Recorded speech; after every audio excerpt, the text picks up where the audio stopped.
The question on everyone's mind these days has to be if field hockey was played on gravel, would they call it gravel hockey? In other field hockey news, Indiana took on Michigan at home. Courtney Cronin has the results.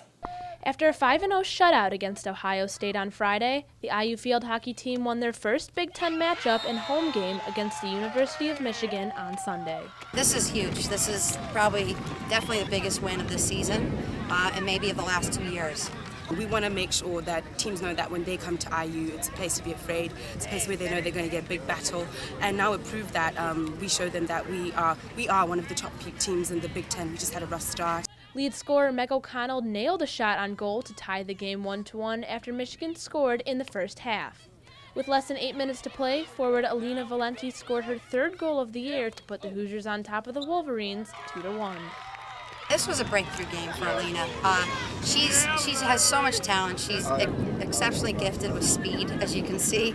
And today her confidence matched the speed, and I'm so happy for her.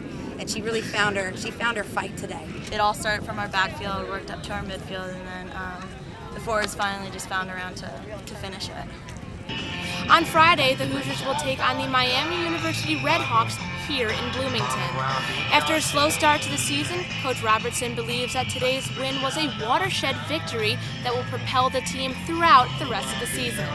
Reporting from the field hockey field, I'm Courtney Cronin, Hoosier Sports Night. Thanks, Courtney. Now, things weren't all good in the land of field hockey for the Hoosiers. The Ohio State Buckeyes came into Bloomington struggling in conference, but looked to notch a win against Indiana. Ashley Lowe was at the brilliantly named IU field hockey field for the game. After a win from last week, on Friday the Hoosiers battled the Ohio State Buckeyes, but came off with a loss, losing 5-0. I think that there was times when it was really good, and I also think that if our communication was a little bit better, throughout the game we lost a little bit of heart and determination, but I think that that's deep within us, and I think that's one of something that this team possesses really well, and it just didn't shine today, and once that comes out, we're going to be unstoppable. I thought we outplayed them on attack at times. We definitely had better possession. We got killed in transition, turned the ball over in a couple really bad places, made some poor decisions, and they're a very skilled team. If they do get in your circle, you've got to have numbers and good positioning. So they slipped a couple in there. I think there's something going on with, I don't know if it's our mojo or just belief in ourselves, but doing some really nice things, and then I think we get into the circle and we're not making teams pay the way that they're doing to us. The Hoosiers are anxious to get a win on Sunday. I think this Sunday is definitely a good time, so we don't sit and worry about what happened today. We can overcome it and hopefully get a win on Sunday. I'm really excited. I hate to wait another week, and at this point in our season, we have to go with what works and then step up and problem solve. We can't keep thinking about the past and what's not working. We got to go with what's working and gain some more confidence. After the loss Friday, the Hoosiers moved to 6-6. They look for some improvement before playing the Michigan Wolverines on Sunday. In Bloomington, I'm Ashley Lowe, Hoosier Sports Night.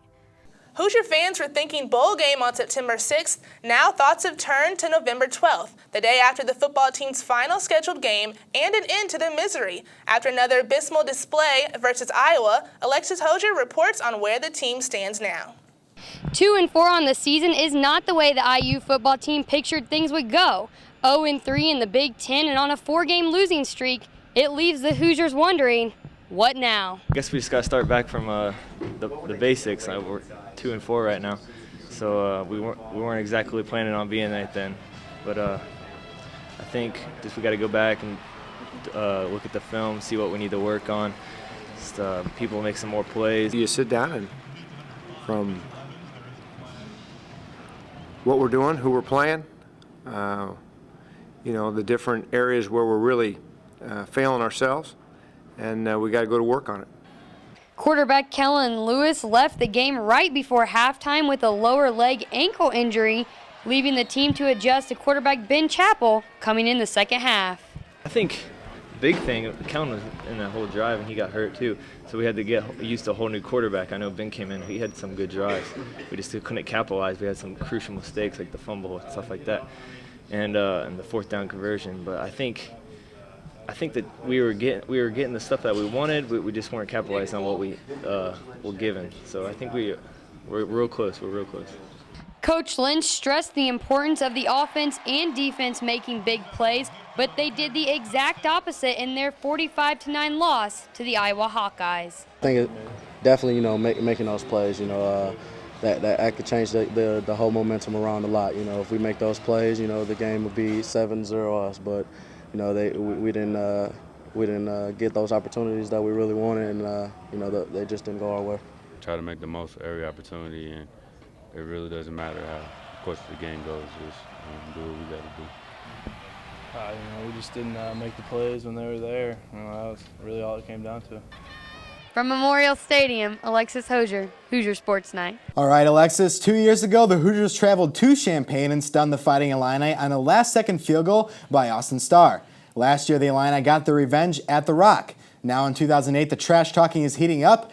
Courtney Cronin has more on what this newfound rivalry is all about. The Indiana-Illinois rivalry has historically been highlighted on the basketball court with images of Kelvin Sampson, Eric Gordon, and DJ White being ridiculed by the Orange Crush after 2 years of controversy.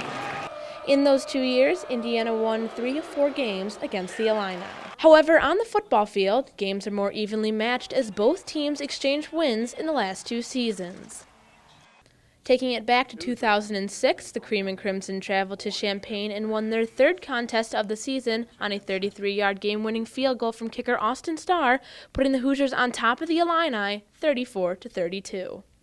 The matchup moved back to Bloomington in 2007, where the 3-0 Hoosiers found themselves on the other side of the margin when Juice Williams passed for 98 yards and 2 touchdowns, and the combination of receiving and rushing yards from Rashard Mendenhall were more than any player on the Indiana roster. When you try to stop Mendenhall, he's a Big Ten running back. He's classic Big Ten. He's a tough guy, and if you stop him, then you have to worry about Juice throwing it or passing it. Similar to the 2008 season, IU found that the number of turnovers undid all the progress the team had made in other parts of the game. That's the number one thing we talk about all the time. We were +6 going into the game, and we had 4 turnovers. When Indiana and Illinois meet again, both teams come into the matchup with very even statistics. Both offensive sets remain neck and neck with each other as the Illini have the upper hand with both rushing and passing yards as well as carries. However, both teams find themselves in trouble with turnovers as once again the Illini step ahead with 13 overall. This win will either put Illinois 1 game further to going bowling this winter or be Indiana's saving grace for the rest of the season. The Hoosiers travel to Illinois for an 8 p.m. kickoff this Saturday. In Bloomington, I'm Courtney Cronin, Hoosier Sports Night. Thanks, Courtney. Just a quick note, Kellen Lewis is questionable, again with this game coming up with his ankle injury. Yep, and Katie Spencer, Ronan O'Shea, and myself will be in Champaign. We'll have the full coverage up on iustv.com and on next week's edition of Hoosier Sports Night. For Nicole Hamilton, I'm Casey Richards. That'll do it for this time. Thanks for watching.